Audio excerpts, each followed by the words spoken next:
I arrived at the mansion of Mr. Reginald just at sundown. That's when the game was supposed to begin. I'd received an invitation in the mail for a night of party games with a huge cash prize for the winner. I was really struggling to pay off my student loans, so I couldn't say no.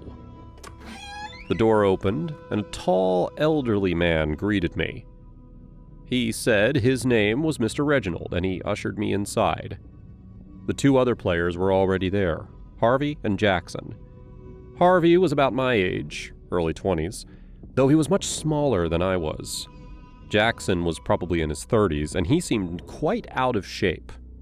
Right away, I knew I had a good chance of winning the prize. Reginald led us to a grand dining room where we sat at an elaborate table covered with all kinds of food. We ate and talked. The other players seemed a little nervous, which seemed a bit strange. This was just a fun game night, right? When we were done eating, Mr. Reginald rose from his chair and explained the rules. He had planned a series of challenges based on childhood games. After each challenge, a player would be eliminated until only one winner could claim the prize. He assured us that there were no tricks involved. I didn't quite believe him, though. There was something strange about his expression, like he was toying with us. Harvey and I exchanged glances. He was thinking the same thing I was. Jackson, meanwhile, kept his expression unreadable. I could tell he really wanted to win. Mr. Reginald led us into an adjoining room where he explained the first game. It was freeze tag. One player would be it, chasing the others around the mansion. If he catches someone, then they freeze in place. It's a game I used to play all the time back in elementary school. Mr. Reginald asked who would like to be it, and I immediately raised my hand. I figured that I had the best chance of catching the others. The man pulled out a small black box and he handed it to me. "Once you put this on," he said, "the timer starts. You have 15 minutes to freeze the others." Inside the box was a black glove covered in wires and metal plates. Must have been really expensive. I pulled out the glove and slid it onto my hand. The other players instantly ran out of the room. The glove felt normal at first, but after a few seconds it tightened around my wrist. I couldn't pull it off, and slowly my hand began to feel cold. I tested out the glove by touching the wall. Ice immediately formed on the wallpaper. Mr. Reginald had taken the idea of freeze tag very literally. "Go," Mr. Reginald told me. "The clock is ticking." I started down the hallway, walking slowly so that they couldn't hear my footsteps. I tried to listen for any kind of movement, but the mansion was deathly quiet. As I rounded the corner into another hallway, I started to speed up. My hand was throbbing from the cold now. It was getting colder every second I wore it. I pulled at the band around my wrist, but it was tighter than ever. This glove was not coming off. That's when I started to panic. I'd been wearing the glove for less than a minute, and I was already in terrible pain. If I kept it on for the whole 15 minutes, I was sure I'd get frostbite. My only choice was to find the other players and end the game fast. The hallway led into a wide library with thousands of books and a bunch of furniture. There were plenty of places to hide, so I assumed at least one of the other players was in here. It didn't take me long to find Jackson curled up under a desk. It would have been a good hiding spot, but now that I'd found him, he had no way to escape. He was trapped there, and all I had to do was touch him with the glove. "Don't!" he begged. "Please!" My hand was in so much pain now. I felt like my fingers were going to fall off. Deep down, I knew that if I touched him with the glove, something very bad would happen. This wasn't just a normal game. This was dangerous. But I couldn't bear the pain anymore. I had to touch him. I reached forward, and I pressed the glove against his cheek. He immediately screamed in pure agony. And when I pulled the glove away, ice crystals had formed on the side of his face. My hand, thankfully, was no longer in pain. It seemed that all the cold had transferred to Jackson.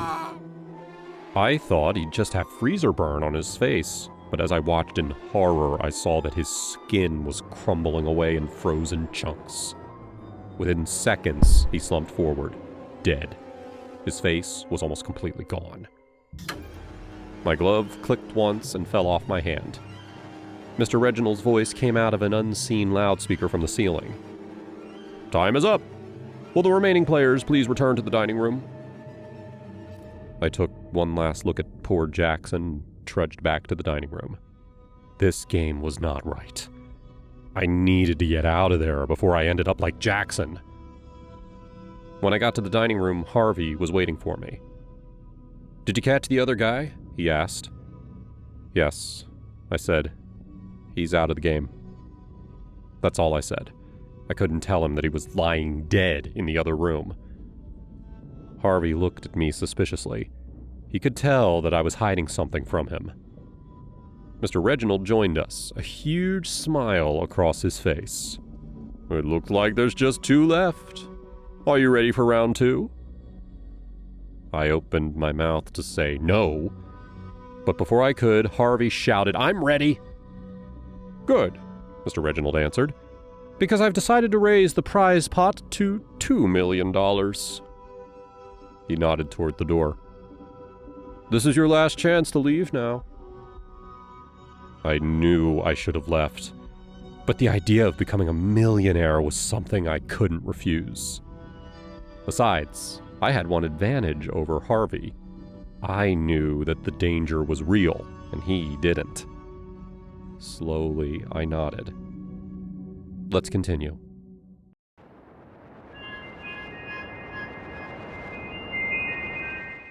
Harvey and I sat at the grand dining room table, waiting for Mr. Reginald to tell us his next twisted game. I was racked with guilt for not telling Harvey that the other player had been killed. Deep down, I knew that I'd made a grave mistake for not leaving, but it was too late to back out now. Mr. Reginald stood at the head of the table, grinning at us both. "For our next game, we're going to play Capture the Flag." The rules seemed simple enough. We each had to hide a flag somewhere in the mansion. Once we were ready, we had 15 minutes to find the other's flag. If we returned it to Mr. Reginald before the timer stopped, we'd win $2 million. If we didn't, we were eliminated. I could only assume that the elimination would be just as deadly as the other round. "What if we both find the flags?" Harvey asked. "Then you both receive $1 million, Reginald explained. He pulled 2 flags out of his pocket. He handed the blue one to me and the red one to Harvey. "It's time to find your hiding places." And with that, he left the room. Harvey and I exchanged glances. He was about to say something, but I ran off before I could hear it. Because Harvey was shorter than me, I decided to hide his flag at the top of a tall wardrobe in the study. I could hear Harvey running around in the library, so I knew that's where his flag was. Mr. Reginald's voice came on the loudspeaker, telling us to return to the dining room immediately. I got there first, but Harvey was right behind me. He checked to see if Reginald was nearby and then whispered, "Tell me where yours is and I'll tell you where mine is." "The study," I told him. "The library," he said, "under a pile of maps." He paused. "Where exactly in the study?" Before I could answer, Mr. Reginald returned to the room. "Sharing secrets?" he asked. "No," we both said. "Good. You now have 15 minutes for your search. Clock starts now." I ran straight to the library and found his flag in no time at all. I could hear Harvey through the wall. It sounded like he was throwing stuff onto the floor in his desperate search. From the loudspeaker, Mr. Reginald shouted, "Once you have your flag, please return it to me." I had 2 choices. I could go straight to Mr. Reginald, or I could return to the study and help Harvey. I thought about this for a while, but in the end, I went back to our host. Harvey still had time to find the flag. He could make it. When I re-entered the dining room, Mr. Reginald grabbed the flag out of my hands and congratulated me on a job well done. Your competitor still has 5 minutes. I thought about helping him. I really did. But in the end, I just stood in silence next to Mr. Reginald as the clock slowly ran out. Mr. Reginald announced that time was up, and Harvey trudged back into the room empty-handed. He was glaring at me, so I looked away. "My apologies," Mr. Reginald told him, "but it looks like you have been eliminated." He pulled a lever on the wall, and a trapdoor opened up right under Harvey. 1 second he was there, and the next he was gone. The trapdoor slammed closed immediately after, so I never got to see what became of him. Smiling, Mr. Reginald reached out his hand. "Good job, sir." We shook hands. On one hand, I was proud of myself for winning both games, but on the other, I felt horrible. I knew that Harvey was going to be killed, and yet I didn't help him. "Right this way," the man said. "It's time to claim your reward. Unless..." He stopped, letting his word hang in the air. "Unless what?" "Unless you'd like me to bring in more challengers and start again. I can raise the prize amount." "No!" I shouted. "I'm done." "Are you sure?" He said that he rarely met a competitor as bloodthirsty as me. He said I had a real talent. That just made me feel guiltier. "No, I'm done." He grabbed me by the shoulder and guided me to a door I hadn't noticed before. "Step inside. The money's waiting for you. All you have to do is take it and leave through the exit." He watched me as I pushed open the door and stepped inside. The door slammed shut behind me. In the center of the room was an envelope with the money check. Behind it was another door, this one with a neon exit sign. I never wanted to see Reginald again, so I grabbed the envelope and headed for the exit. It wouldn't open. The loudspeaker crackled again. "The exit will only open if you press the 2 buttons on the wall. Simple enough, right?" I saw one red button on the wall, but I didn't see the other one. I looked around the room and I couldn't find it. And then, finally, I saw a second red button on the opposite wall. I pressed them both, one at a time, but the door still wouldn't open. "You have to press them at the same time, sir," Mr. Reginald explained through the speaker. And then it took me a second to realize the weight of his words. It was physically impossible to press both buttons at once. The exit would only open if there were 2 people in the room. But since Harvey was gone, I was stuck here.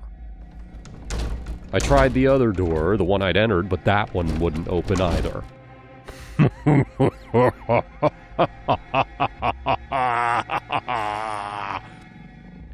I could hear Mr. Reginald laughing on the other side.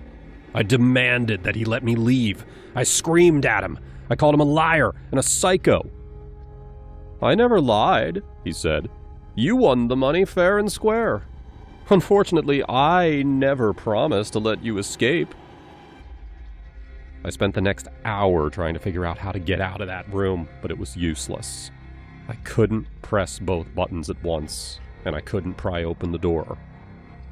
So now, I'm sitting here, holding more money than I can ever spend. I'm hungry. I'm thirsty. And I feel completely hopeless. Mr. Reginald was never going to let anyone get out of here alive. The other players died quickly, but I guess I'm going to just starve to death.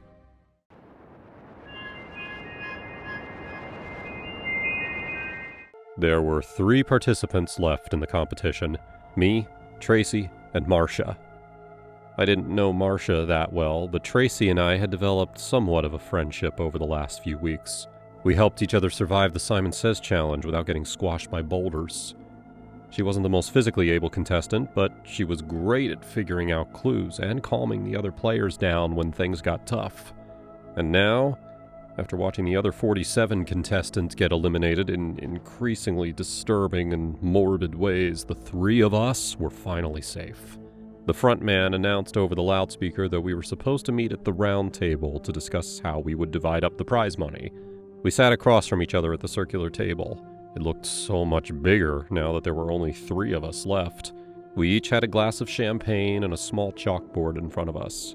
Even though the game wasn't officially over yet, this was the first time in weeks that I didn't feel scared or paranoid. The loudspeaker crackled, and the front man's voice congratulated us on a job well done. We'd survived all 12 challenges without getting hurt. He told us to clink our glasses and enjoy the victory. Tracy looked at me from across the table, silently asking if we really should drink the champagne. Since day one, this game had been filled with tricks. She didn't touch her glass, and neither did I. Marcia held hers up to her mouth, but she wasn't drinking either. "It's okay," the front man said. "This is the time to celebrate. Trust me, there are no more challenges. All that's left is a discussion about your winnings. But we can't start the discussion until you all drink."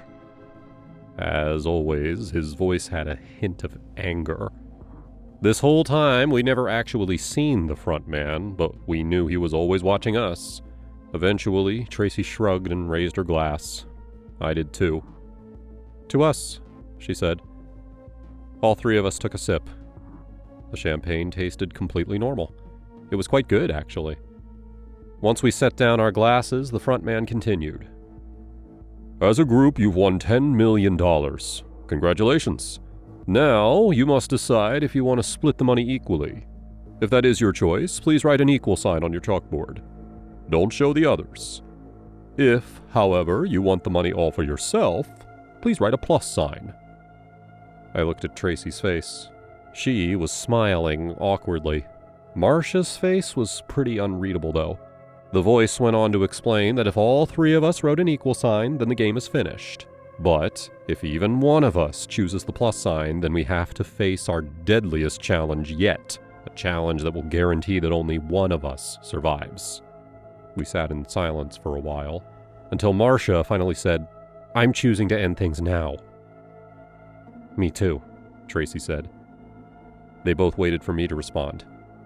I really didn't want to go through another deadly challenge, and I was more than happy to split the winnings. But I didn't know if I trusted Marcia to tell us the truth. Marcia glared at me, as if my silence was proof that I was going to backstab them. "I'm with you guys," I said. "Let's share it." The voice told us to write our answers on the chalkboards and keep them hidden. As I'd promised, I wrote an equal sign, hoping that the others did the same. We lowered our boards to keep them hidden, and then the front man told us to reveal our boards. Tracy went first. She wrote an equal sign. I wasn't surprised. I went second, revealing that I too had written an equal sign. Then we had to wait for Marcia. Her face was still frustratingly blank. Slowly, she flipped over her board, revealing one more equal sign. I immediately squealed with excitement. No more games, no more danger. The 3 of us were going to walk out of here with $10 million to share. The middle of the round table opened up, revealing a platter of 3 gold medals with a circular container of shimmering liquid in their centers. They were very pretty. We each reached out and picked one. It was a lot heavier than I'd expected. Once all 3 of us had the medals around our necks, the door at the end of the room opened by itself. I couldn't see what was on the other side, but I could hear voices. It sounded like a live studio audience. "And now," the front man announced, "you may step through the door. Once you're on the other side, you will receive your prize. But do not close the door before everyone exits. It will lock behind you." We all stood up. After all this effort, all we had to do was walk into one last room. But when I looked at Marcia's blank expression, a dark thought occurred to me. What if she closed the door before Tracy and I made it through? Would that mean she'd keep all the money for herself and leave us with nothing? Would that mean we'd be trapped in the mansion forever? I couldn't let that happen. While they both walked slowly to the door, I rushed past them. I even pushed Marcia to the side. I ran through the door first. No matter what happened, I'd get my prize. But if I closed the door before they made it out, I'd get their prizes too. I knew we had just voted to share, but I couldn't stop myself. $10 million was a lot of money. So just as they reached the door, I grabbed the handle and pulled. Marcia tried to stop me, grabbing the medal that was hanging from my neck. She was able to rip it off me, but that didn't stop me from closing the door completely. They pounded on the other side, but there was nothing else they could do. I felt a little guilty, but I also felt proud of myself for using strategy to win the game at the last minute. I turned around, and for the first time, I saw VIPs watching me. Their faces were covered with masks. They were clapping and seemed thrilled to see me. Then the front man approached me. "Congratulations, Pam." "In one final surprise," the front man announced, "Pam has decided to take all the money for herself." He pulled a cloth away from a small platform where a huge pile of gold coins was waiting for me. My heart raced, but I felt a little woozy, too. "Unfortunately," he continued, "I forgot to mention that your celebratory champagne was laced with a fast-acting poison. If left untreated, you only have hours left to live." That's why I was feeling so woozy. That's why the stage felt like it was spinning under me. "To be fair, I've given you the antidote in your winner's medal. Just break it open and drink the liquid and you'll be fine." I reached toward my neck, completely forgetting that I no longer had my medal. It was still on the other side of the door. "Oh no," the front man said in fake surprise. "All this money is yours, but you only have hours left to enjoy it." Then he walked over to the door and knocked. "Tracy, Marcia, you will go home empty-handed, but please remember to drink your antidote." So in the end, I won the competition, but my one selfish act was my death sentence.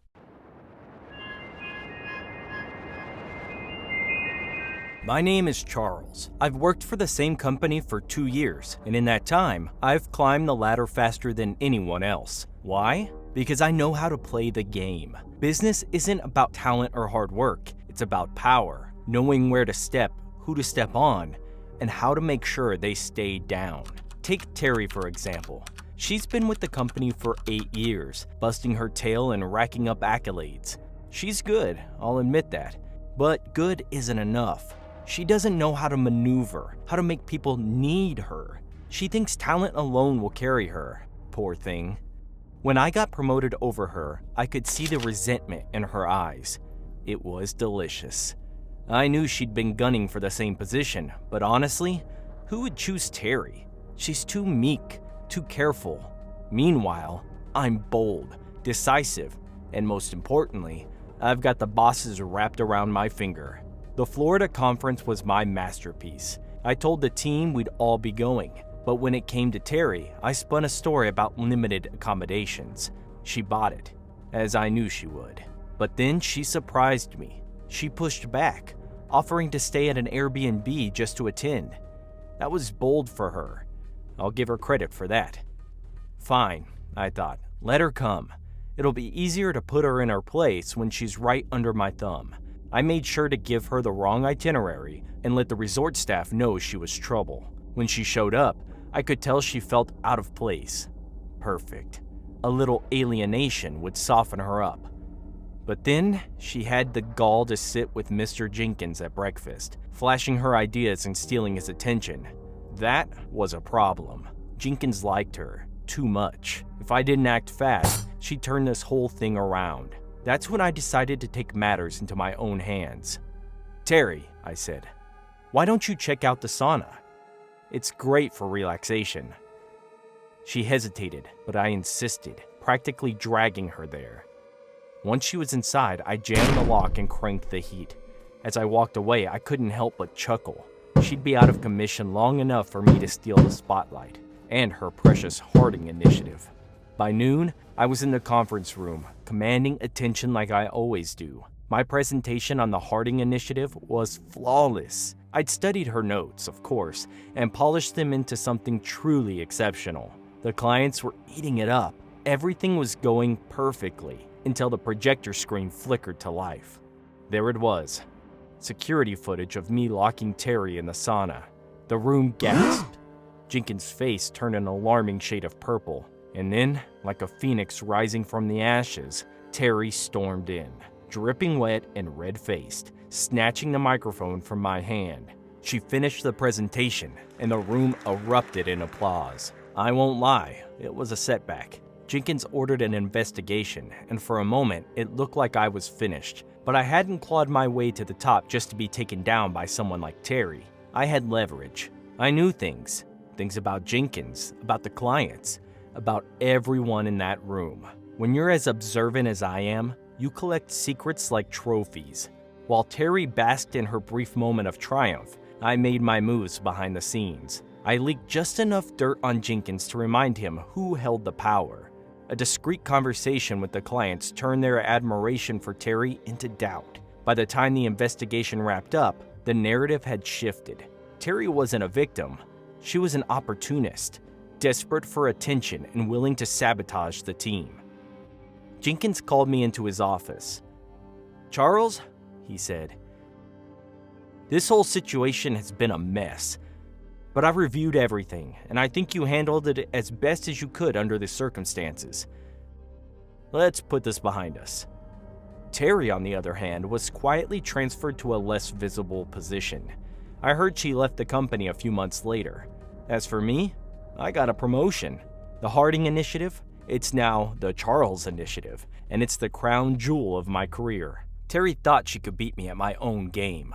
But the thing about power is that it's not about being right. It's about being untouchable. And I'm untouchable.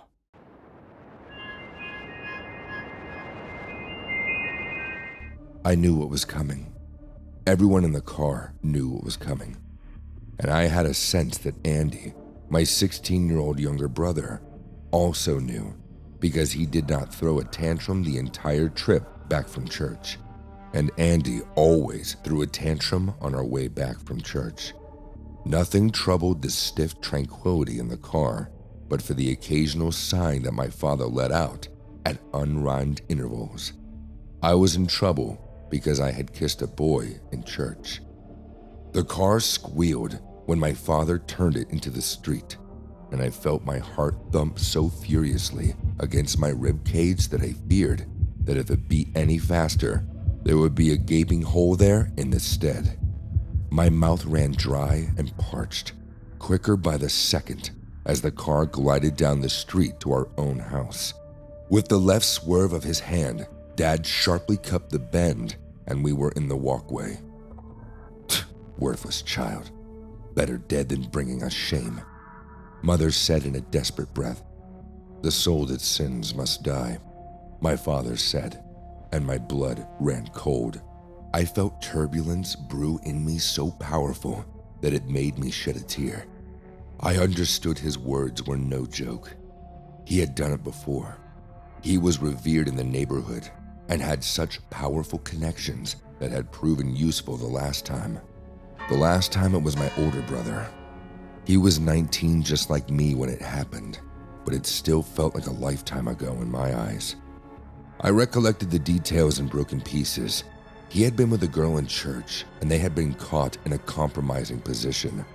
Father, Mother, Andy, and I, and Tom, had been in the car all the way home.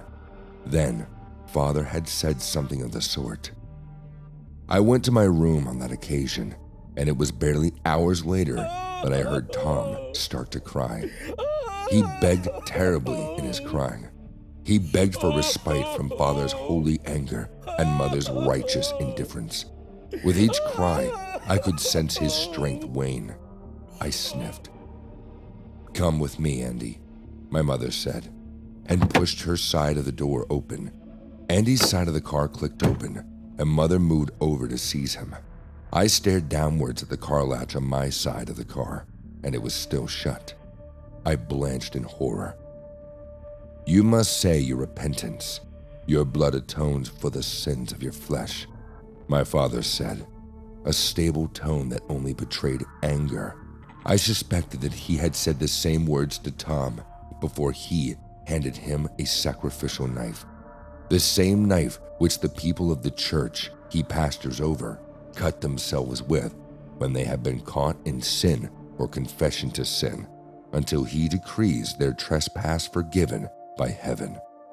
I had no desire to bleed. Tom had bled. He had slashed his flesh with the blade until he was leaking, but Father did not find forgiveness until Tom was gasping for breath. I sniffed back at the thought of such a strange consequence. "No," I cried, and jumped out through the seat where Andy had sat. I ran after Mother into the house because it was the only sanctuary I could think of. I did not want to bear such an ugly ritual because I'd kissed a boy.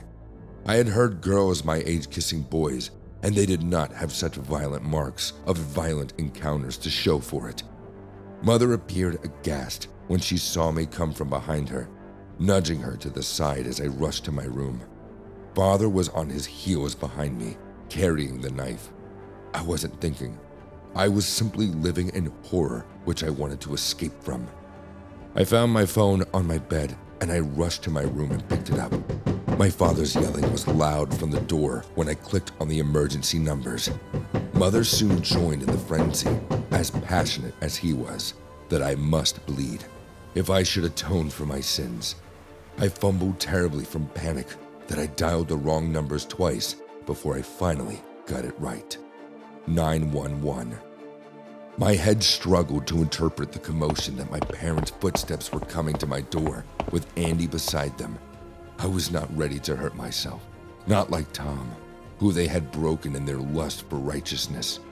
I remembered how Father had dispatched the semi-conscious Tom in a van, which was owned by one of his close friends. It was the last time I had seen Tom. He had simply laid a missing person report at the office, and the officers had been misdirected. When the soothing voice of a respondent came from over the phone, I was drawn into a brief silence that required calling to draw out of me. I started to speak into the phone. I told them my address in a quick, shallow breath and heard from the respondent that police officers were on their way. I threw the phone on the bed and started to think of an escape route from my family. "Open the door, child. Accept your fate as it is," my father said, slinking the knife down the edge of the door to draw me out. The noise of the steel blade against the wood made my stomach sink. "Wretched child, a shame to virtue. Open up and feel the pain of your sins," my mother said. Father's patience ran thin. He lifted the knife and stabbed it through the door. The wood creaked. I was breathless with fear. "I will have to do it myself, since you are too cowardly," my father said, slipping into a frenzy. My skin was numb. I was so afraid that I started to go blind when my vision blurred out from the sheer force of blood pumping into my head. My lips quivered and my limbs trembled. I watched from inside the room as Father broke down the door. Mother had words, and she praised his strength, riling his devoted rally for the Lord. He saw me. I saw him. But he looked nothing like my father. His eyes were heavy and red. He appeared manic. Mother also had become the crazed version of herself, all of the exertion on the door. Father gripped the hilt of the knife tighter. I heard the shrill cries of sirens in the distance, and I took it as cue for my escape. I turned to my room's window and jumped through the gap in a daze. I ran as quickly as my feet could carry me when I saw the cops and ran to them with Father and Mother behind me. "Put your hands up," the cops said to me, and then to Mother and Father when they stopped in our driveway. "Sarah?" the cops called. I answered that it was me.